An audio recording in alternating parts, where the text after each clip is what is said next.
Divine Entertainment. By Orthoris. Chapter 35. Generosity. Scholar Arc. Still day 16, evening. Atlas awoke with a start. A bucket of water had been dumped unceremoniously on him. He struggled to move and get on his hooves, but found himself tied to a pole. He tried to calm himself as he took a look around. He seemed to be in some sort of large room. On the side opposite to him some hay was stacked, and various farming tools could be seen lying around. Going by the items scattered around him, he concluded he was in a barn somewhere. Next he noticed his friends. All three of them were in a similar situation to him. Bound to poles and sopping wet. "Where are we?" Crimson shouted, presumably at the pony who just doused them in water. The green stallion continued on with his business, disregarding Crimson's inquiry as he left through the barn's front door. "What the fuck is going on?" Atlas asked, confused and still a bit dizzy. A pounding headache raged in his head. It felt like there were 1,000 angry ponies in his head trying to find a seat, but there was only one chair. "I'm not sure," Crimson said, still visibly fuming about the situation. Crimson's wings were bound to his side, making it impossible for him to make any major movements. Belle was just quietly sitting, looking scared, her eyes darting from shadow to shadow within the barn. She obviously had no idea what was going on either, so he turned his attention towards Amethyst. The purple stallion looked just as confused as the rest of them, shooting a scared look towards Atlas. Now that he got a better look at him, he noticed some sort of ring resting on Amethyst's head. Atlas furrowed his brows as he strained to look upwards to check if he had one too. Sure enough, he could just barely see the metal ring resting on his horn. "Yo Amethyst, do you have any idea what's going on?" Atlas asked him. "Do you maybe have some enemies in the academy or something?" Amethyst tried to remember. "I don't know," he said. "I mean, I could have some, but if I do, they haven't tried anything before." "What about you guys? Enemies?" Amethyst nodded. "I'm not sure." "Well, maybe there is one." Atlas's eyes shot wide open. They did have an enemy who would do something like this. Everything had just been so peaceful these past few weeks, all of them had forgotten about him. "Dusty," Atlas muttered under his breath. Even though he had said it quietly, all of his friends heard him say it. Crimson seemed to realize it too, and got even angrier. Belle's eyes also widened in realization and a few tears rolled down her cheek. "Who's Dusty?" Amethyst asked. As if to answer his question, the barn door flew open and an orange earth pony with a white mane entered. He was followed by 4 of his goons, who approached before sitting down in front of Atlas and his friends, so they could see him. "Speak of the devil," Atlas muttered. His 4 hench ponies each took up a position next to one of their new prisoners, all while not saying anything. Dusty just sat there for a while, a friendly smile adorning his face. If one didn't know better, they would assume he was just another elderly stallion. Dusty was taking in the scene in front of him. Belle was looking at him, despair and sadness evident in her eyes. Crimson was shooting him hateful glares while struggling against his constraints. Amethyst Blade was just looking at him with a bewildered expression, and Atlas had a resigned look on his face. Dusty took a deep breath, as if he was enjoying the tension in the air before addressing them. "So nice to see all of you again," Dusty said in a friendly voice. "I've missed all of you, and you didn't even take the time to say goodbye to me the last time we saw each other. It's as if you don't care about your old friend Dusty." His statement was met with silence as no pony gave him an answer. "And Amethyst, it's a pleasure to meet you." "Really?" Dusty said. "I'm so sorry that you got caught up in all of this. I guess you were just at the wrong place, at the wrong time." Dusty shrugged. Amethyst was shooting an incredulous look at Atlas. "Would some pony care to fill me in?" Atlas shot an apologetic look back at Amethyst. This was truly the worst-case scenario. Because they were careless, their new friend got caught up in this whole mess. "Ah, yes," Of course they haven't told you about me. Dusty said happily, approaching Amethyst. You see, these guys and me, we have a bit of an unfortunate history. Dusty gestured towards Atlas's group, making an overly dramatic sad face. Did you know Charity Belle over here is the crown princess of High Rock? Dusty asked. Amethyst turned his head so fast that his neck cracked a bit. He shot an incredulous look towards Belle, who did her best to avoid his gaze. Oh yes, she truly is, you can believe me. Dusty continued. And to top it all off, Charity Belle isn't even her real name. Dusty got up and trotted over towards Belle. He used his hoof to force her head over so she was looking towards Amethyst. It's my pleasure to introduce you to Morning Sun. Dusty said. Crown Princess of High Rock, and firstborn daughter of our glorious Queen, Eventide. Belle started sobbing when Dusty introduced her, while Dusty started laughing. It was a happy laugh, one only an elderly stallion could pull off. Dusty went over towards Atlas, leaving Belle to her misery. And get this! Dusty said, chuckles accompanying his words. This guy thinks he is immortal. He pointed towards Atlas, who shot him an angry glare. Dusty meanwhile started laughing as if he had heard the best joke ever. His goons awkwardly joined in, obviously just trying not to get on their boss's bad side. Is that true? Amethyst asked Atlas. There had been unicorns aplenty who thought they had finally found the secret to immortality. All of them archmages, famous for their prowess in the school of life. Needless to say, all of them failed in the end. Hearing that his magically inept friend claimed the same thing confused him to say the least. Yes, Atlas gritted through his teeth. Atlas wanted to keep his immortality under wraps, since just mentioning it might label him as a mad pony. But now, Dusty was just going around telling people like it was the punchline to a bad joke. Dusty suddenly stopped laughing, pulling a knife from one of the hay bales close to him and putting it against Atlas's neck. What do you say? Dusty said, a mad glint in his eyes. Should we give his immortality a test run? Atlas just glared daggers at Dusty. Dying hurt, but ultimately he'd just get up after a while, so it didn't really matter if his throat was slit. He just didn't want to give Dusty the satisfaction of killing him, however temporary. No. Two sets of voices answered his question. One belonged to Amethyst Blade, who didn't believe in Atlas's immortality. Crimson was still trying to free himself, not paying too much attention to what Dusty was doing, so it couldn't have been him. The other was Belle. Her face was wet and her eyes red from all the crying. She desperately tried to free herself, struggling against the rope. Don't hurt him, she demanded of Dusty. Don't you dare! Dusty shot the pink mare a surprised look. He looked back and forth between Atlas and Belle before he seemed to realize something. Oh! A smile started to spread on his face again. Oh!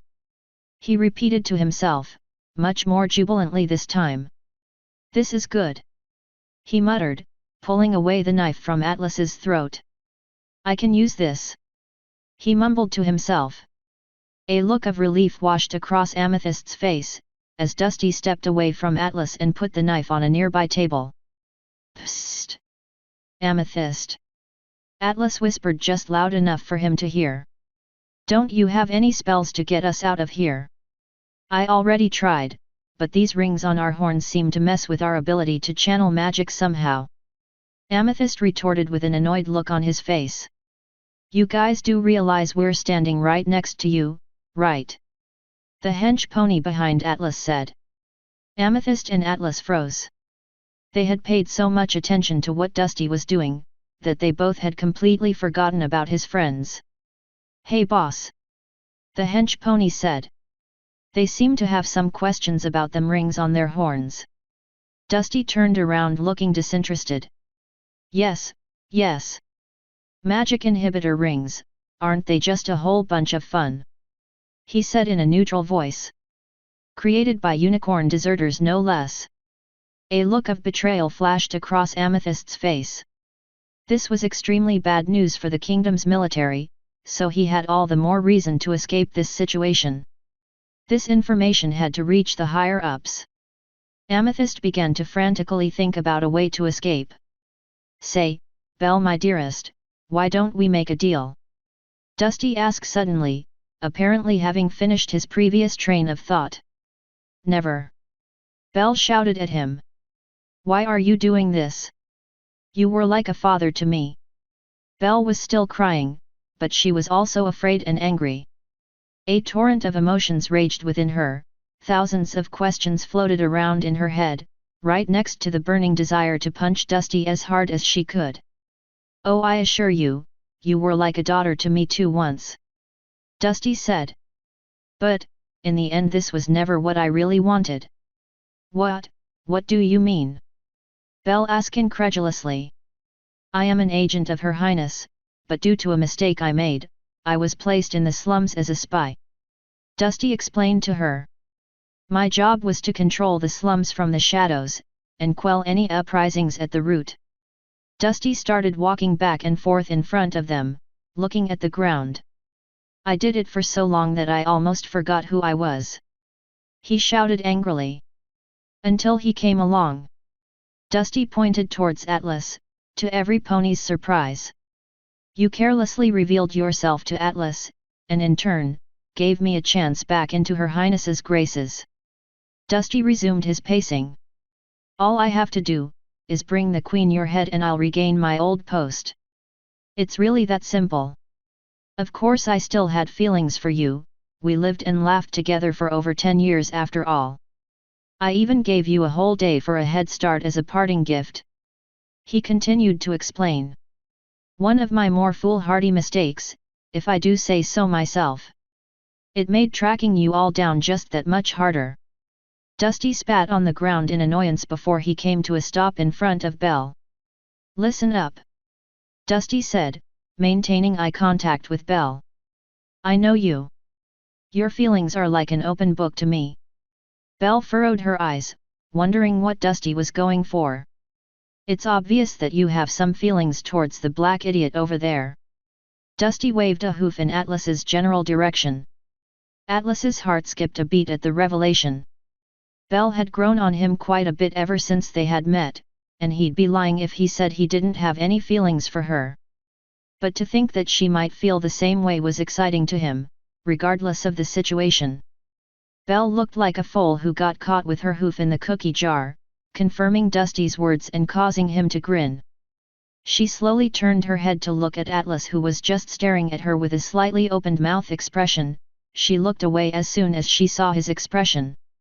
"So here's the deal," Dusty said, enjoying every moment of the situation. "I technically only need to kill you, dearest Belle, and everything should be hunky-dory on my side. But carrying a head around for a long time can be disgusting, and they might not even believe that it's yours." Belle stared at Dusty, afraid of where he was going with this.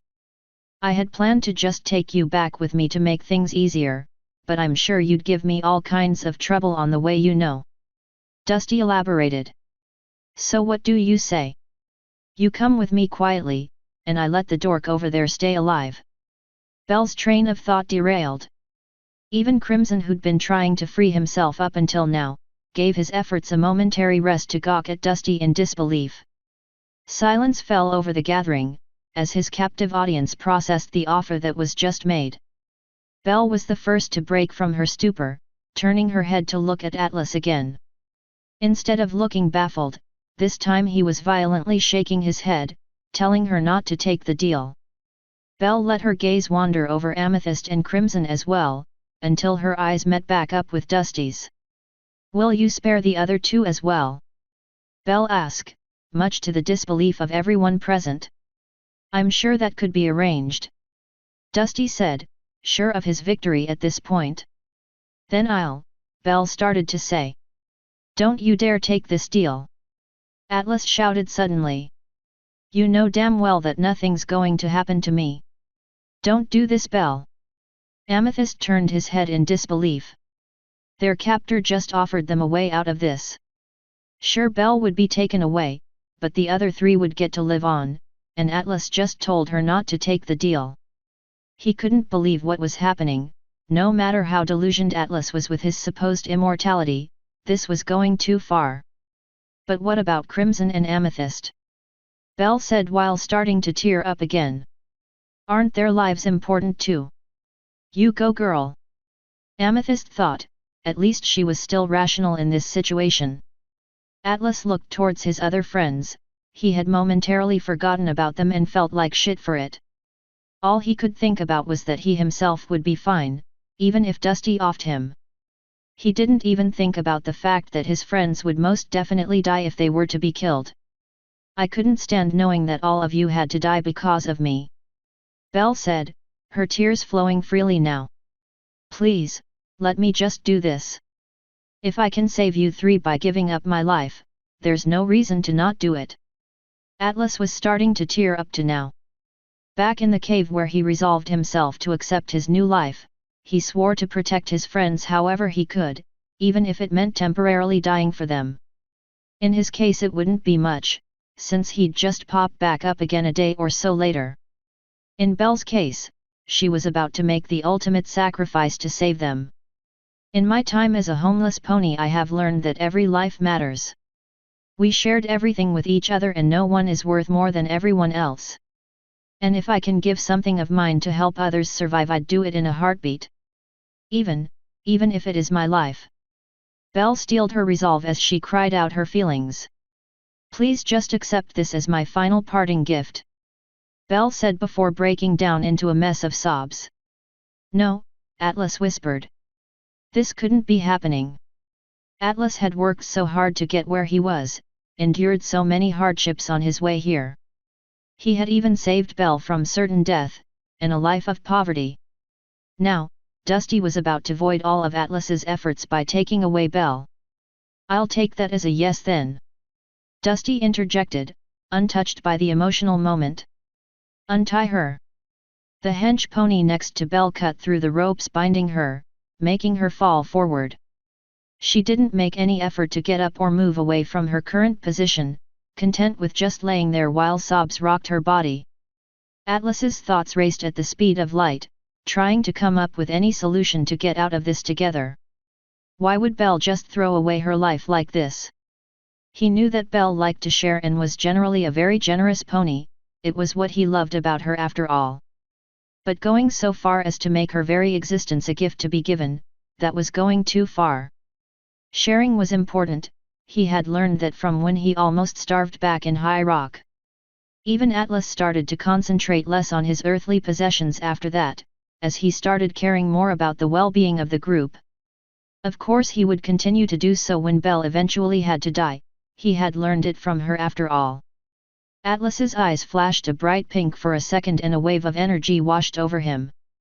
His body felt tingly after it passed, but at this very moment he couldn't care less about what just happened to him. Take her outside. Dusty commanded. Dusty, you bastard! Atlas shouted. Don't you dare take her away! Atlas, Crimson's weak voice could be heard. I don't think there's any point in resisting anymore. I already tried everything to get out of my restraints, and this way at least we three get to live.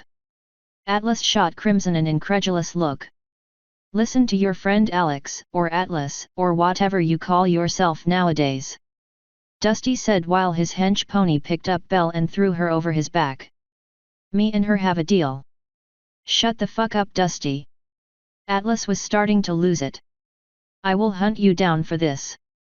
I won't rest before I stare into your lifeless eyes after I've killed you. Amethyst started to feel strange. For some reason the concentration of magical energy was starting to rise in the barn. He looked around trying to find an explanation for the weird phenomenon but came up empty. Yes. You're a very dangerous one, but face the facts. You don't stand a chance against me, much less the concentrated forces of High Rock. Dusty scoffed. I would like to off you right now, but I'm a stallion of my word and will honor the deal I've made with dear Belle over there. Atlas couldn't stand being taunted like this and started to fight his restraints. His head still couldn't come up with any coherent plans, so he started just violently thrashing around and trying to fling around as much magic as he could.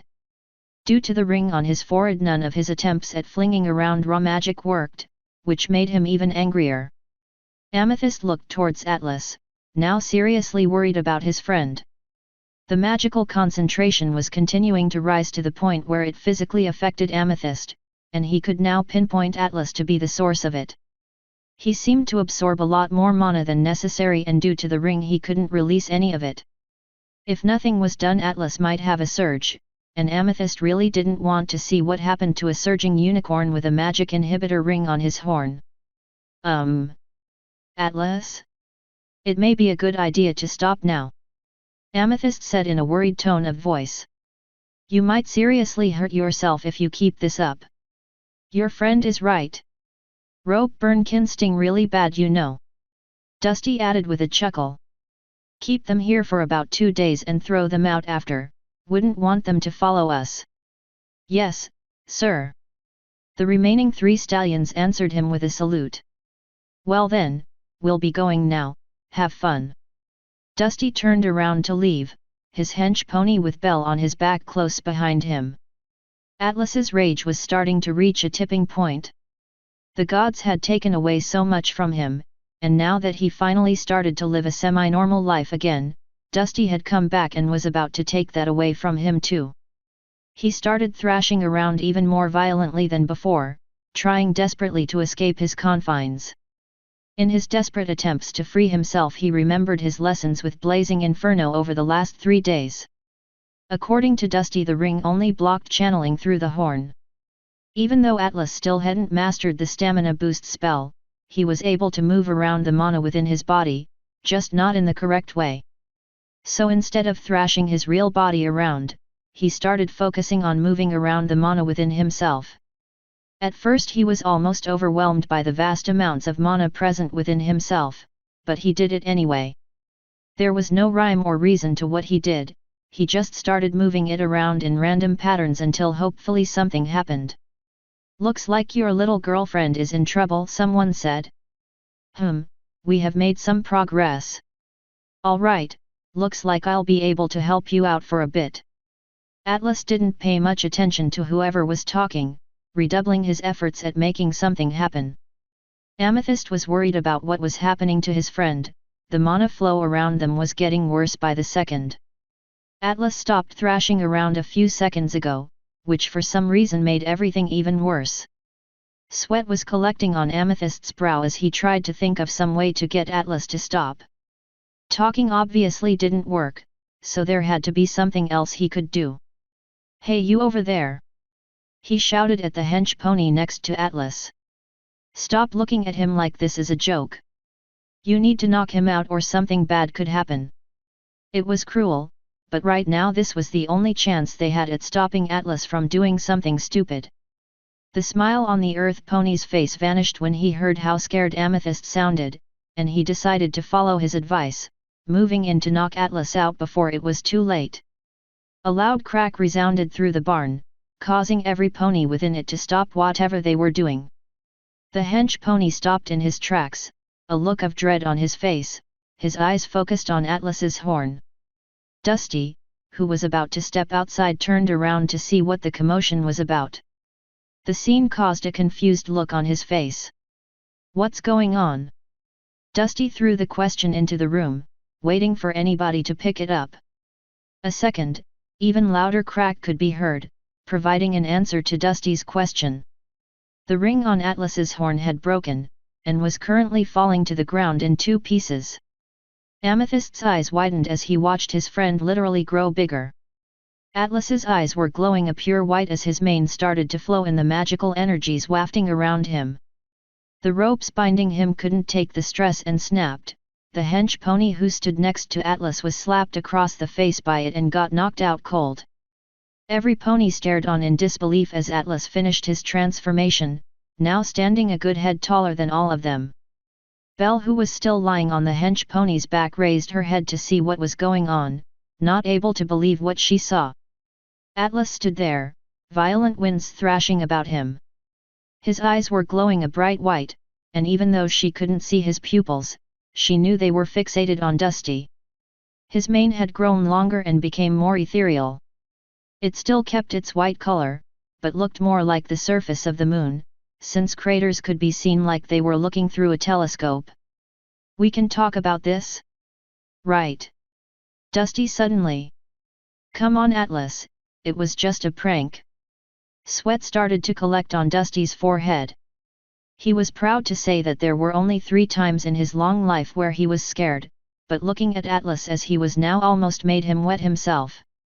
Even though he was an earth pony, he could actually feel the energy washing off Atlas in waves. Atlas just stared at him, not honoring the orange stallion with an answer. Small red and green orbs of pure mana started to form around Atlas's body, flowing towards the point of his horn and creating an ever bigger orb. Amethyst watched in awe, as Atlas concentrated more and more mana into a single point. He had never seen some pony use this much mana in a single spell before, and that both frightened and amazed him. As far as he knew, a spell like this could wipe them out along with Dusty, making all of Belle's efforts of keeping them alive all for naught. He watched on as more and more mana flew towards the ball at Atlas's horn. To his surprise, after a few moments, pink orbs started to appear alongside the red and green orbs. Amethyst's eye twitched as Atlas defied all common sense and added mana from a 3rd affinity to his spell. "We need to get outta here," Dusty said, panicking. "Now." In this moment Atlas was finished preparing his spell. The orb of mana floating before him was almost as big as his head and swirled with colors. In a bright flash, the orb compressed itself until it was the size of an eye and changed colors to a solid purple. Dusty could be seen running through the door, followed by his henchman. Belle was unceremoniously dropped in favor of gaining speed, and was lying next to the entrance, staring on in disbelief.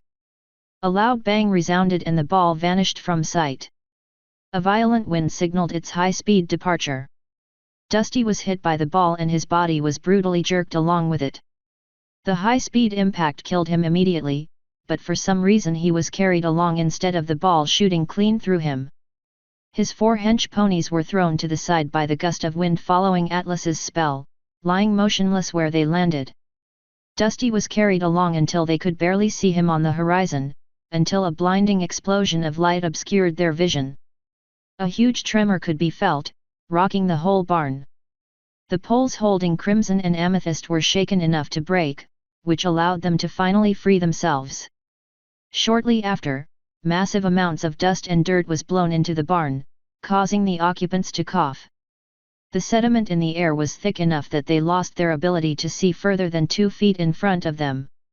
"Is everyone okay?" Crimson asked after the chaos started to settle. "I'm okay," Belle called out from somewhere. "Just a bit shaken up." "By Tartarus, what was that?" Amethyst asked, amazed and scared. "That was way too powerful. Talk about overkill," Crimson said, trying to find Amethyst by locating his voice. "That wasn't just overkill," Amethyst had a small coughing fit at that point. "That Dusty guy was obliterated." Crimson was walking in Amethyst's direction, and just as he was able to make out a dark form in front of him, he bumped into him. "Sorry," Crimson said while trying to keep his balance. "Can you do something about all this dust?" "That shouldn't be a problem," Amethyst said. "Although you'll have to remove this thrice cursed ring from my horn first." "Sure, hold still." Crimson went to work immediately, trying to leverage the inhibitor ring off Amethyst's head. "Atlas." Belle's weak voice could be heard. "Atlas, can you hear me?" No answer came to her. None of them really knew what happened to Atlas, but it didn't exactly look healthy. "Do you have any idea what happened to him?" Crimson asked Amethyst. "I think he had a surge," Amethyst answered. "But I've never seen some pony surge like this. Unicorns usually don't get bigger during a surge. Also, there was way too much magic involved." Crimson finally managed to pull the ring off Amethyst and let it fall without a second thought. It clattered to the floor and came to a rest next to a piece of rope. "Thanks," Amethyst said. Amidst the dust, Crimson could see Amethyst's horn flare up a purple color. Out of nowhere a wind started to blow within the barn, circulating dust and dirt towards the exit and outwards. After about half a minute the barn was cleared of all the debris. Almost everything that wasn't properly secured fell to the ground after the explosion, but more importantly Atlas didn't move an inch from where they last saw him. His eyes were still glowing and his mane and size were still changed from the usual Atlas they knew. He was just standing there, staring in the direction Dusty just flew off as if he was waiting to see if he somehow survived. Belle gingerly approached Atlas from the opposite side of the room. Her fur was still wet from all the crying she did, but right now she didn't feel like crying. Something changed Atlas and it scared her. Instead of the gentle and funny Atlas, there stood an intimidating force of nature. She waved her hoof in front of his glowing eyes, but no matter what she did, he just continued standing there motionless. She put her hoof on his leg and looked sadly up at him. His new size intimidated her quite a bit. It was as if some pony just replaced the Atlas she came to love. A lone tear rolled down her cheek. "Atlas, please, you're scaring me." This time Atlas reacted to her words. His head turned slowly towards her until their eyes met. Belle stared into the bright white abyss that was Atlas's eyes and it stared back at her. "Please come back to us," Belle tried again. Atlas's head tilted a bit to the side, as if he seemed to consider the situation. They held the eye contact for a couple of seconds more, before Atlas blinked once and started to shrink. His eyes lost their glow as he returned to his normal size and his mane reverted back to its natural state. When he was back to normal, Atlas blinked a few times in rapid succession to recalibrate his sight. Before he could get his bearings back though, Belle tackled him to the ground, wrapping him in a hug. The waterworks were turned into full-on sprinklers, coating Atlas in her tears, this time due to happiness. What happened?" Atlas asked confusedly. He looked around the barn, taking in its state of disarray, and the huge cloud of dust and dirt on the outside. His eyes landed on Crimson and Amethyst, who were standing close by, freed from their bindings. Atlas furrowed his brows. The last thing he could remember was that Dusty was about to take away Belle. Now, Dusty was nowhere to be seen and his friends were freed. "You don't remember?" Amethyst asked him cautiously. Crimson and Amethyst moved closer to the pony pile before them. "Not really," Atlas said, looking down at the crying Belle. "What's going on?" "You surged," Amethyst said. "Rather spectacularly, I might add." Atlas's face fell. One of the first things he learned at the academy was that surging was really bad for adult unicorns. The fact that he lost control like that meant he still had a long way to go. "What do you mean spectacularly?" Atlas asked. "And where's Dusty and his goonies?" Atlas looked around in the barn but could find neither hide nor hair of the earth ponies who were present before his surge. "It's probably safe to say that Dusty's dead," Crimson interjected into the conversation. "You blew him up with some really flashy spell." Atlas was growing more confused by the second. "I did." He looked around again. "But shouldn't there maybe be a crater or something? Or at least blood?" Crimson didn't answer, instead he just pointed his hoof towards the exit. Atlas' eyes followed it until he looked outside where the dust was still settling. "Oh," Atlas said. "Oh indeed." Amethyst shot back. "Let me tell you, that was the most insane spell you threw at that earth pony. I bet there's a huge crater out there. Considering that we're in a barn, we're probably on the outskirts, so the only casualty was Dusty, I guess. Aside from the produce that was growing outside." Atlas' heart sunk towards his stomach. What the hell did he do when he surged? "I've never seen a surge like yours, by the way," Amethyst continued. "You grew huge and your hair got all flowy." "What about the eyes?" Crimson asked. "The glowing eyes are normal for a surge. It happens when a unicorn is channeling large amounts of mana, so it can even happen outside of surges," Amethyst replied. "Wait, what do you mean I grew? Isn't that like impossible?" Atlas asked. Yeah, you grew to be about a head bigger than you are now. Probably some magic side effect or something. Crimson answered him. Don't ever do that again. Belle said between sobs. I was so scared.